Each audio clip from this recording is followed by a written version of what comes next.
Welcome back to our channel lazy learners with Lakhan sir. जिस तरीके से आपको याद है मैंने लास्ट टॉपिक कराया टाइम एंड वर्क, और टाइम एंड वर्क में मैंने कई टाइप के क्वेश्चंस कराए और उसके आगे मैं नेक्स्ट टॉपिक शुरू कर रहा हूँ पाइप एंड सिस्टम। देखो इंपॉर्टेंट बात यह है कि जो टाइम एंड वर्क का कंसेप्ट था क्वेश्चन कराने का, सेम कंसेप्ट में पाइप एंड सिस्टम का रखूंगा। इसको बेसिकली पाइप और टंकी बोलते हैं। तो इसमें जो कंसेप्ट टाइम जिस स्टूडेंट से मेरी वीडियो टाइम एंड वर्क की नहीं देखी उसको रेफर कर लें। जो बच्चा उनको देखेगा अच्छे से समझेगा जब ये टॉपिक समझ में आएगा। मैं इसमें कोई भी फॉर्मूले का इस्तेमाल नहीं करूंगा। जो जिस तरीके से क्वेश्चन में टाइम एंड वर्क के कर रहा था सेम करूंगा। और एसएससी के एग्जाम में सीजीएल वगैरह के एग्जाम हो गए, सीएचएसएल वगैरह हो गया, एलडीसी है, आईबीपीसी का एग्जाम हो गया, वहां पे पाइप एंड सिस्टम से भी काफी क्वेश्चन पूछे जाते हैं। अब ये क्वेश्चन आप पहला क्वेश्चन देखेंगे तो ये क्वेश्चन देखो मैंने सीजीएल और सीपीयूएसआई के एग्जाम से आया ये क्वेश्चन भी। और मैं फिर अगेन इस बात को रिपीट कर रहा हूँ बेटा एक बार कि आपको ना मेरी पुरानी वीडियो जो टाइम एंड वर्क सीरीज की जरूर देख लेना, क्योंकि मैं कोई फॉर्मूला इस्तेमाल नहीं करूंगा। उसी कंसेप्ट पर इस टॉपिक को भी पाइप एंड सिस्टम को पूरे को उसी टॉपिक पर खत्म करूंगा। इट मीन्स अगर उसने वो वीडियो देखेंगी उनको ही समझ में आएगा बेटा, जो नहीं देखेगा उनको समझ में नहीं आएगा। हर क्वेश्चन मैंने तुम्हें पहले अपनी वीडियो में बता रखा है, हर क्वेश्चन बेटा फॉर्मूले से भी हो सकता है। अब फॉर्मूले के बेस पर इसकी एक अप्रोच और तरह की हम बना लेते हैं, डिजाइन कर लेते हैं, जिससे क्वेश्चन जल्दी लग जाता है और एक्यूरेट लगता है। तो बेटा देखेंगे पहला question, two pipes A and B can fill a tank in 20 minutes and 30 minutes respectively। यानी बेटा दो पाइप हैं A और B, किसी टंकी को भरने में क्रमशः 20 मिनट लेते हैं और 30 मिनट लेते हैं A और B। तो बेटा जो A पाइप है वो ले रहा है 20 मिनट भरने में, और जो B पाइप है वो कितना ले रहा है 30 मिनट भरने में ले रहा है।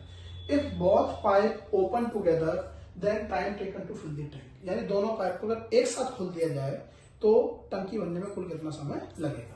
देखो मैंने टाइम एंड वर्क में जो बताया था सेम चीज करूंगा बेटा। ये जो 20 मिनट में टंकी भर रहा है, ये 30 मिनट में भर रहा है बी वाला, इन दोनों का एलसीएम ले लूंगा। राइट, मैं टाइम एंड वर्क में भी एलसीएम लेता था, एलसीएम आ गया 60। जब मैं टाइम एंड वर्क में एलसीएम ले रहा था तो उसमें बोलता था पूरा काम, और यहाँ पे बोलूंगा 60 टंकी की कैपेसिटी, यानी टंकी की क्षमता कितनी है, टंकी में कितना पानी आ सकता है 60 यूनिट। इसको जो एलसीएम हम लेके आ रहे हैं बेटा यहाँ पर, ये इसमें टैंक की कैपेसिटी आ जाती है, ध्यान रखना। बस इतना ही डिफरेंस है टाइम एंड वर्क जो क्वेश्चन में करा रहा था और पाइप एंड सिस्टम में। उसमें ये कंप्लीट वर्क होता था, इसमें टैंक कैपेसिटी है। एलसीएम लेते हैं इस यूनिट, कितने भी पाइप लग रहे हों, और कुछ पाइप ऐसे होते हैं खाली करने वाली होते हैं, आगे क्वेश्चन आएंगे उसमें कराएंगे। अब देखें ध्यान से, ए भर रहा है 20 मिनट में किसी भी टंकी को, बी अकेला भर रहा है 30 मिनट में, दोनों का एलसीएम ले लिया, टंकी कैपेसिटी आ गई 60। अब ध्यान से देखेंगे, अब देखिए बेटा 60 लीटर की टंकी को ए भर रहा है 20 मिनट में, 60 लीटर की टंकी को एक दिन भरा 20 मिनट में। तो बेटा उस टैंक की इफिशिएंसी कितनी आ गई उस नल की ए वाले की 60/20, यानी इतना पर यूनिट टाइम में भरेगा। ये इसकी क्षमता आ गई, नल की कैपेसिटी आ गई। सिमिलरली बेटा अगर हम 60 में 30 का डिवाइड लगाएंगे तो इसकी कैपेसिटी आ गई 2 यूनिट।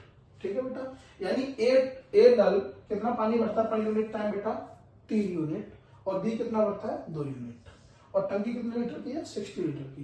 अब दोनों को एक साथ खोल दो, अगर दोनों को एक साथ खोलोगे बेटा तो ये 1 मिनट में भर रहा है 3 यूनिट पानी, और ये भर रहा है 1 मिनट में 2 यूनिट पानी। ठीक है, तो दोनों 1 मिनट में कितना भरेंगे, दोनों मिलके, कह रहा है ना मिलके, ओपन टुगेदर, मिलके कितना भरेंगे 3 और 2 5, यानी 1 मिनट में 5 यूनिट पानी भरा जा रहा है। और पानी कितना भरना, क्षमता कितनी टंकी की 60, तो 60/5, ये आ गया 12 मिनट। और देखिए इसमें आपका option number 2 is correct. Normally ऐसे क्वेश्चंस में ये ऐसा नहीं है कि 100% प्रूवन हो, पर लेकिन ऐसे क्वेश्चंस में एक आप वेरीफाई और कर सकते हैं। नॉर्मली टाइम एंड वर्क में चीज मैंने बताई नहीं है, लेकिन अगर मुझे याद आया तो बता रहा हूँ बेटा। टाइम एंड वर्क और पाइप एंड सिस्टम दोनों जो हम एलसीएम ले रहे हैं, ज्यादातर जो आंसर इस टाइप के बनते हैं ना, वो एलसीएम का बेटा या तो मल्टीपल होता है या फैक्टर होता है, ध्यान रखना। जैसे 50 हो गया, 25 हो गया, 15 हो गया, इसमें ना तो 50 का डिवाइड इसमें जा रहा, ना 50 का जा रहा, ना 25 का जा रहा, ना तो 25 का जा रहा, ना 50 का जा रहा। करेक्ट, 15 का जा रहा है, तो आंसर की पॉसिबिलिटी ज्यादातर ये रहती है या तो 12 होगा या 15 होगा। ये 100% मैथमेटिकल प्रूवन नहीं है, पर एक एलसीएम का जो फैक्टर हो गया, मल्टीपल होगा बेटा, वो एक आंसर बन सकता है। तो एक चांस लग जाता है कि इन दोनों में एक आंसर सही होगा। तो जस्ट ये फॉर अंडरस्टैंडिंग है, प्रूवन नहीं है कहीं भी। आई होप बेटा समझ में आ गया होगा। Thank you very much.